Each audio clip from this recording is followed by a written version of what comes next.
सोचिए, उड़ीसा के अटगढ़ शहर के पास एक बेहद सुनसान इलाका, महज 4-5 घरों की एक छोटी सी बस्ती, और इसे चारों तरफ से घेरता है एक विशाल 31 बीघे का घना जंगल। बाहर से देखने पर एकदम शांत है ना, लेकिन आज के इस खास विश्लेषण में हम एक ऐसे रोंगटे खड़े कर देने वाले सच से पर्दा उठाने वाले हैं जिसने एक हंसते खेलते परिवार को पूरी तरह तबाह कर दिया।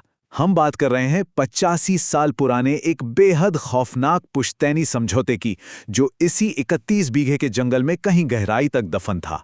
तो अब सवाल ये है कि क्या होता है जब हमारी आज की आधुनिक और तार्किक सोच एक खौफनाक सदियों पुराने पुश्तैनी नियम से टकराती है।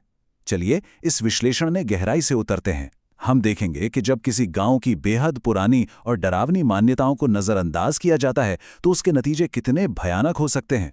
ये महज कोई डरावनी कहानी नहीं है, बल्कि ये समझना है कि पीढ़ियों से चले आ रहे नियम जब टूटते हैं तो उसकी कितनी भारी कीमत चुकानी पड़ती है। भाग 1, 85 साल पुराना पुश्तैनी अनुष्ठान।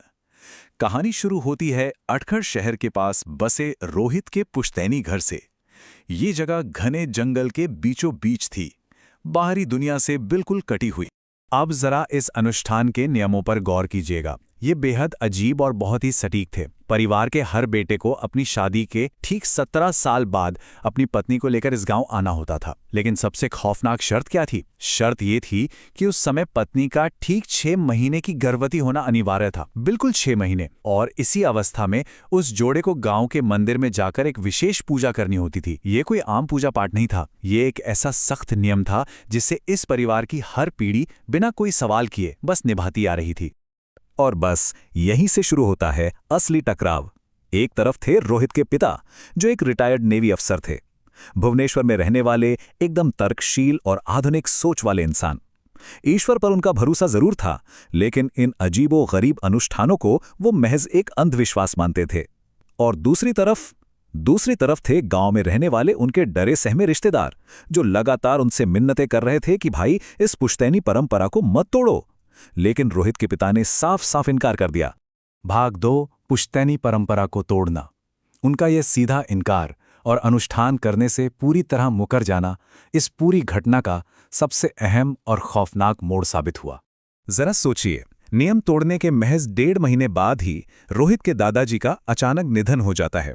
पूरे परिवार को अंतिम संस्कार के लिए उसी गांव लौटना पड़ता है।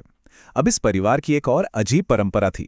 जब भी किसी महिला के पति की मृत्यु होती है तो वो अपने सारे सोने के गहने उतारकर अपने मृत पति के मुंह में रख देती है। रोहित की दादी ने भी रोते बिलखते हुए बिल्कुल यही किया।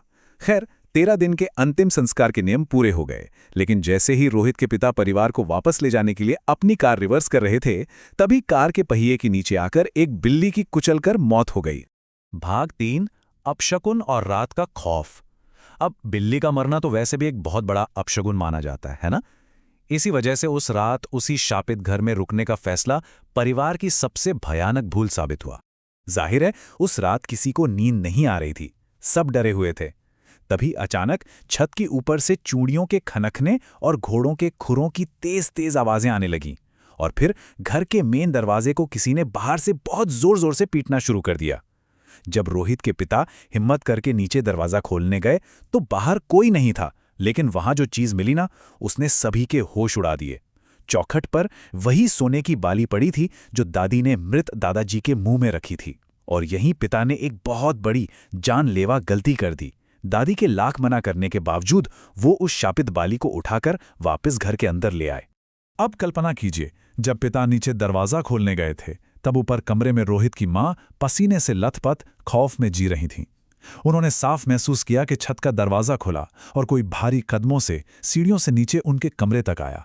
कमरे का दरवाजा अपने आप धीरे से खुला और उस अदृश्य साए ने उन्हें उनके नाम से पुकारा, शांति।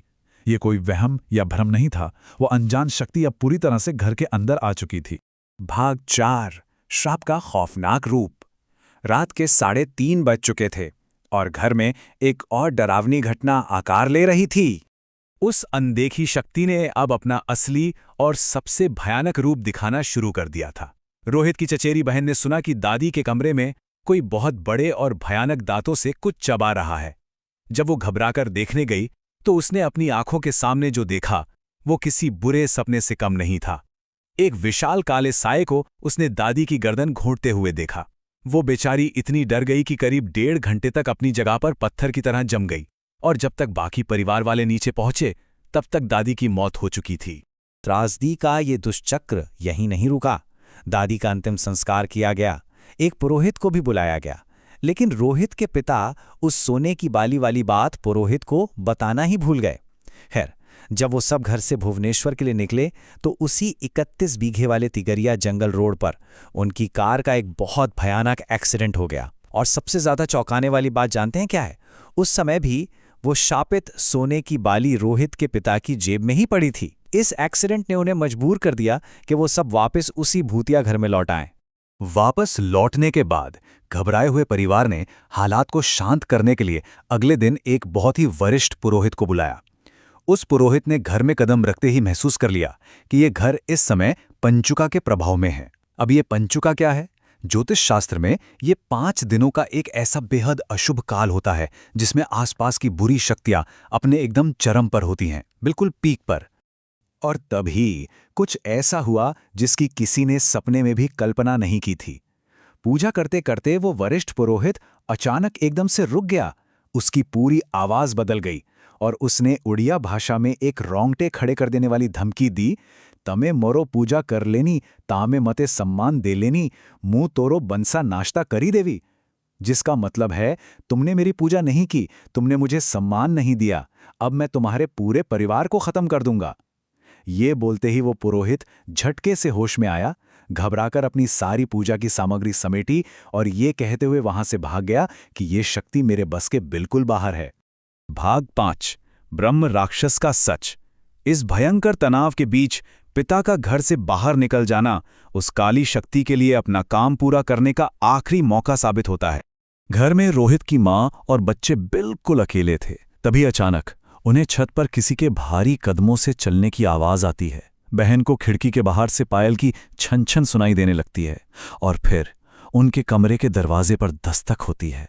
बाहर से बिल्कुल मृत दादी की आवाज में कोई कहता है, शांति, दरवाजा खोलो, क्या मुझे बाहर ही खड़ा रखोगी? मां तुरंत समझ जाती हैं कि ये दादी नहीं, कोई और ही है। वो खौफ में अपने बच्चों को सीने से लगाकर बिस्तर पर दुबक जाती हैं। कमरे के दरवाजे पर वो दस्तक बंद होती है और उसके ठीक 15 मिनट बाद एक फोन कॉल आता है। रोहित के चाचा खबर देते हैं कि रोहित के पिता की पास की ही एक नदी में डूबने से मौत हो गई है। जी हां, वो आधुनिक और तर्कशील इंसान जिसने उन पुराने नियमों को मानने से साफ इनकार किया था, आखिरकार उसी अनदेखी शक्ति का शिकार बन गया। वो पूरा का पूरा परिवार ताश के पत्तों की तरह बिखर चुका था। तो अब इस पूरी कहानी का सबसे अहम और खौफनाक सच सामने आता है। पिता की मौत के बाद जब एक सिद्ध और बहुत पहुंचे हुए तांत्रिक को बुलाया गया, तब इस 85 साल पुराने काले राज से पर्दा उठा। वो कोई साधारण भूत या प्रेत नहीं था।